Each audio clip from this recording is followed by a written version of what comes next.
একটা সাধারণ মেয়ের জন্য তুই আমার ছেলের গায়ে হাত তুলেছিস, আর একবার যদি এখানে একটা টু শব্দ করেছিস, তোদের দুজনের এখানে লাশ ফেলে দেব। ভালো যদি চাস তাহলে এখান থেকে চলে যা। এবারের মতন তোর ছেলেকে ক্ষমা করে দিলাম, কিন্তু তোর ছেলেকে ভালো করে বুঝিয়ে দিস এই কিম তায়াংয়ের জিনিসের উপর হাত দিলে কিম তায়াং কি করতে পারে।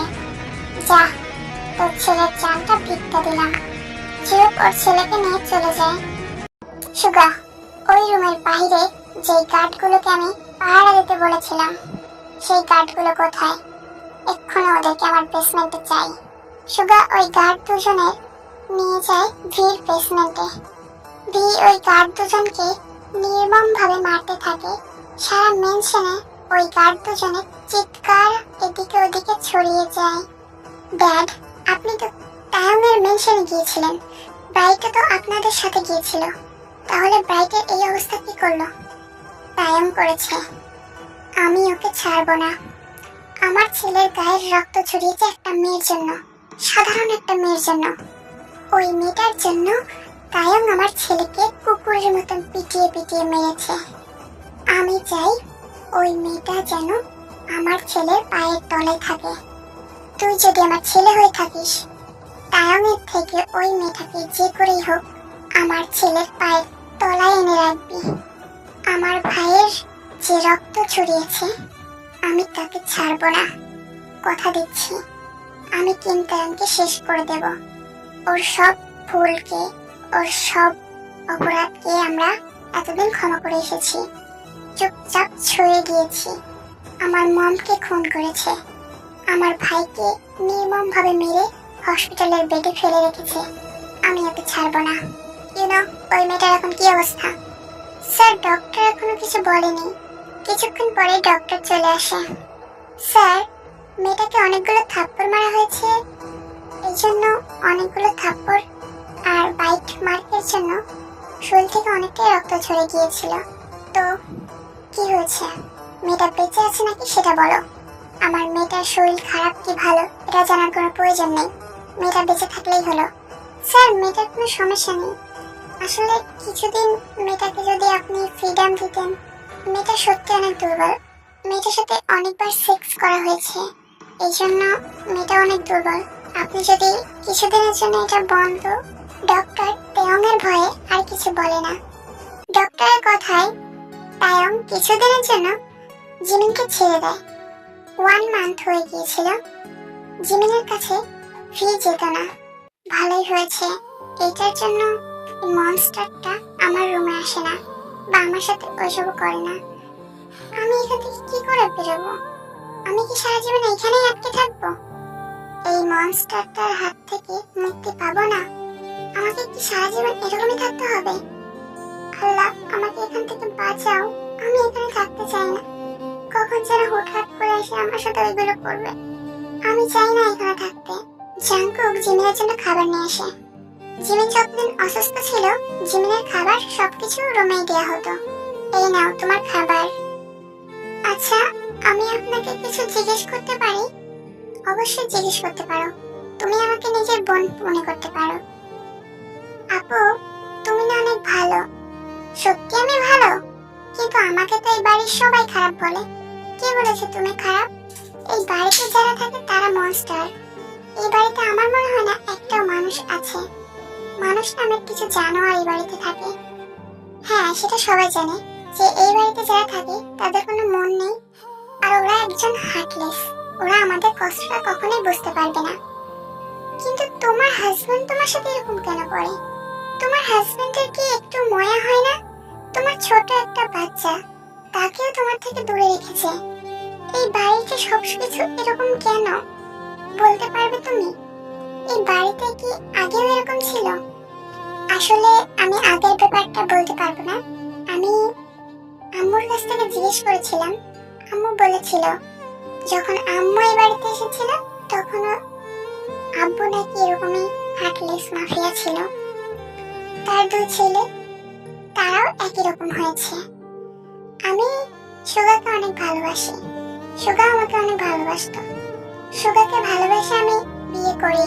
আমি জানতাম সুগা মাফিয়ার মধ্যে আছে, তারপরে আমি ওকে ভালোবাসতাম, এই জন্য ওর সব ভুলগুলো, ওর যে খারাপ কাজগুলো মেনে নিয়েছিলাম। আমি জানতাম না যে লোক খারাপ হয়, এতটা পরিমাণে খারাপ হবে যে তার ঘরের ওয়াইফকেও শুধু সাধারণ কথার জন্য পানিশমেন্ট দেওয়ার জন্য বেসমেন্টে পাঠিয়ে দেবে। দিয়ে এরকম তোমার মতন অনেক মেয়ে জীবনই নষ্ট করেছে। তাই তোমাকে একটা কথাই বলতে চাই, এবার তোমার জীবনটা শেষ হবে। হয়তো আমার কথাটা তোমার খারাপ লাগতে পারে, কিন্তু আমার কাছে করার কিচ্ছু নেই। তুমি কি আমাকে এখান থেকে পালানোর একটা সুযোগ বের করে দিতে পারবে? শুধু একবার সাহায্য করো আমাকে। আমি এই নরকের মধ্যে থাকতে চাই না। ভুলে যাও এখান থেকে পালানোর কথা। এই মেনশনে শুধু একজনের কথাই চলে, কিম তাং। এর কথা ছাড়া এই মেনশনে কারো দ্বিতীয় ব্যক্তির কথা চলে না। আর যদি জানতে পারে যে আমি তোমাকে পালাতে সাহায্য করেছি, আমার ছেলেরও ক্ষতি করে দেবে। সরি, আমি তোমার সাহায্য করতে পারবো না। আমাকে ক্ষমা করে দিও। আমি আমার ছেলেকে অনেক বেশি ভালোবাসি। আমার থেকে দূরে থাকলেও আমি এটা ভাবতে পারবো যে এই নরকের ভিতরে নেই, অন্য এক জায়গায় ভালো আছে। ঠিক আছে আপু, সমস্যা নেই, খাবারটা খেয়ে নিও। তখনই ওই রুমে ফি আসে।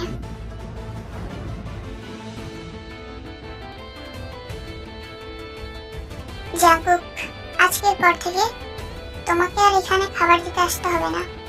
আমার মনে হয় এই মেয়েটা যথেষ্ট সুস্থ হয়ে পড়েছে, তাই এখন থেকে এখানে খাবার দেওয়ার কোনো প্রয়োজন নেই। জাঙ্কুক হ্যাঁ বলে ওখান থেকে চলে যায়। ভি জিমিনের কাছে এসে বসে আর বলে, দেখো 1 মান্থ তোমাকে আমি ছেড়ে দিয়েছি, টাইম দিয়েছি, তুমি অসুস্থ ছিলে এই জন্য। আমি এরকম কাউকে টাইম দেই না, শুধু তোমাকে দিয়েছি।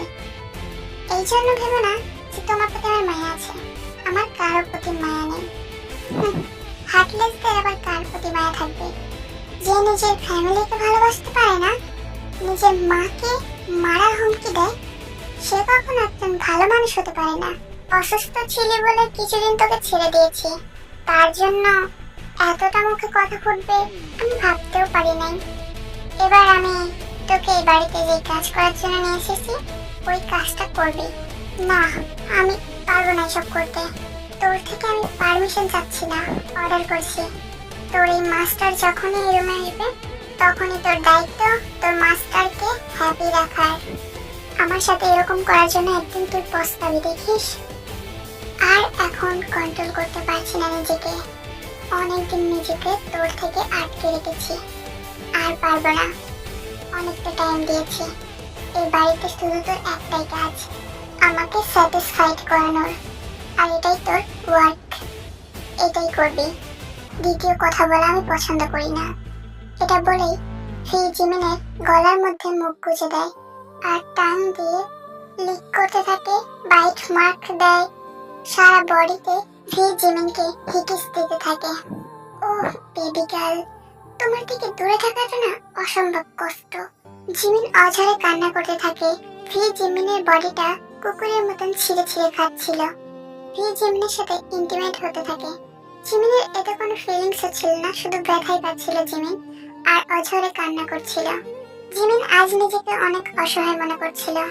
জিমিনকে ভি রাত 3টার দিকে ছেড়ে ওই রুম থেকে বের হয়ে আসে। জিমিন একটা মরা লাশের মতন বেডের উপর পড়ে থাকে।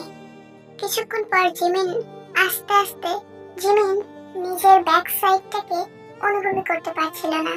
জিমিন এইভাবেই ঘোরাতে ঘোরাতে ওয়াশরুমের দিকে চলে যায়।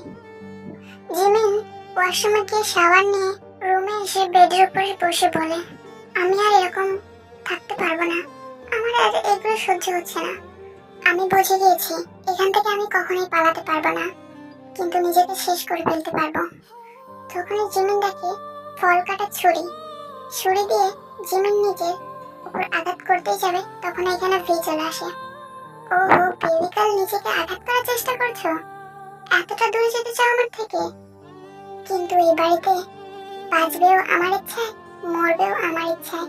রোহন, এই রুমে যত ধারালো জিনিস আছে সবকিছু এই রুম থেকে বের করে দাও। এই রুমে যেন এমন কিচ্ছু যেন এই রুমে না থাকে যেটা দিয়ে নিজেকে মেরে ফেলে দেওয়া যায়। ঠিক আছে স্যার, আমি এই রুম থেকে সবকিছু সরিয়ে দিচ্ছি। আর মেন সার্ভেন্ট রোজিকে এখানে আসতে বলো। কতদিন তুমি আমাকে এইভাবে আটকাবে? আমি এই বাড়িতে থাকবো না, আমি নিজেকে শেষ করে দেব। ফি জিমিনের গাল চিপে ধরে আর মারতে থাকে। শোন, এই বাড়িতে আর একবার তুই যদি বাড়াবাড়ি করেছিস আমাকে মনস্টার, কি করতে পারবি তুই? হ্যাঁ, শুধু তো পারিস সাধারণ মেয়েদের জীবন নষ্ট করতে। ওহ, এই মেয়েটা শুধু একটা কথা বলে বলে আমার কান নষ্ট করে দিয়েছে। মাস্টার, কিছু বলবেন? শোনো, এই মেয়েটা যাতে নিজেকে আঘাত না করতে পারে এই জন্য এই রুমে ফুড সবসময় কেটে এই রুমে দিয়ে যাবে। আমি যেন কখনো দেখি না কলের সাথে এই রুমে চাকু এসেছে। ওকে মাস্টার। জিন, কি হয়েছে? তোমার মন খারাপ? মন খারাপ হবে না আরিন, তুমি চাইলে সবকিছু করতে পারবে। তোমার কথা ভি শুনবে। তো কি করতে হবে আমাকে? ভি একটা নতুন মেয়েকে এই বাড়িতে নিয়ে এসেছে। তো এটা নতুন কি? এরকম অনেক মেয়ে আসে এই বাড়িতে, তোমার তো তাদের জন্য এত মায়া হয় না? না, এই মেয়েটা অনেক ইনোসেন্ট, এই মেয়েটার লাইফটা নষ্ট করতে দিও না। তুমি ভিকে বললে ভি নিশ্চয়ই শুনবে। আর আমার কথা কেন শুনবে? তুমি জানো তোমার ছেলে কারো কথা শোনে না, আমার কথা শুনবে না। তুমি বললে অবশ্যই শুনবে। জিন, বেশি কথা বলে না তো। অনেকদিন পরে মেনশনে ফিরেছি, না জানি আমার সেবা করবে সেটা না করে একটা অজানা মেয়ের জন্য কানে করে ক্যাচ ক্যাচ করছো। যাও এখান থেকে, আমার জন্য ঠান্ডা ওয়াটার নিয়ে এসো। হ্যাঁ, যাচ্ছি। সুগা, কি হয়েছে বলো? দেখো, অনেকদিনই তো হয়েছে, দিকে একটু বলে আমাদের ছেলেকে আমার কাছে এনে দাও না। তুমি কেমন বাবা বলো তো? তোমার কি একটু মায়া হয় না? তোমার ছেলে তোমার থেকে এতটা দূরে রয়েছে, তুমি কি করে থাকতে পারছো? ও তো ছোট বাচ্চা, তাই না? আমাদের ছাড়া কি করে থাকবে? তুমি বললে অবশ্যই ভি তোমার কথা ফেলবে না। তুমি ওকে বলে দেখো না, ভুলটা করার সময় মনে থাকে না? বারবার বলেছি ওর মুখের উপরে কথা বলো না। সবকিছু জানার পরেও কেন ওর সাথে এরকম কথা বলো? দেখো, আমি আর কখনোই ভিয়ের মুখের উপর কথা বলবো না। তোমরা যা বলবে তাই শুনবো। প্লিজ তুমি আমার ছেলেকে আমার কাছে এনে দাও। ওটুকু বাচ্চা আমাকে ছাড়া থাকতে পারছে না এখানে।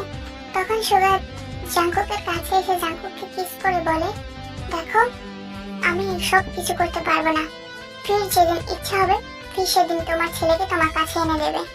আমি এসব ব্যাপারে কিছু বলতে পারবো না। সুগা যখনই জাঙ্কুককে টাচ করতে যাবে জাঙ্কুক বলে, খবরদার, আমাকে টাচ করতে পারবি না। জাঙ্কুক, তুমি কিন্তু আমার সাথে তুই করে কথা বলছো। তুই তো একটা জানোয়ার দেখছি। আমি তোকে ভালোবেসে জীবনে সবচেয়ে বড় ভুল করেছি। আমি ভুলে গিয়েছিলাম মনস্টার কখনো মানুষ হতে পারে না। আমি একটা জানোয়ারকে ভালোবেসেছি, এমন একটা হার্টলেসকে বিয়ে করেছি যে নিজের বাচ্চাকে, নিজের ওয়াইফকে প্রোটেক্ট করতে পারে না, আরো তাদের উপর নির্মম ভাবে অত্যাচার করতে দেয়। আমি তোকে কখনোই আমাকে টাচ করতে দেব না। অনেকটা ভালোবেসে ফেলেছিলাম, এই জন্য তোর অন্যায়গুলো সহ্য করেছি। আর না। সুগা তখন জাঙ্কুককে থাপ্পড় মারতে থাকে আর বলতে থাকে, এত বড় সাহস কে দিয়েছে আমার মুখের উপর কথা বলার? হ্যাঁ, কোথা থেকে পাচ্ছিস এত সাহস? কোথা থেকে আসছে? আমার মুখের উপর আর একবার এরকম ভাবে কথা বললে সেদিন তোর শেষ দিন হবে এই বাড়িতে। এটা বলে সুগা ওখান থেকে চলে যায়। আর আমি আজকের জন্য এটুকুই। নেক্সট পার্টের জন্য অপেক্ষা করো। কমেন্ট করে বলো কিরকম হয়েছে। ভালো লাগলে অবশ্যই লাইক করবে, কমেন্ট করবে আর সাবস্ক্রাইব অবশ্যই করবে। ভালো থেকো, নিজেদের খেয়াল রেখো। পার্পল ইউ আর মি।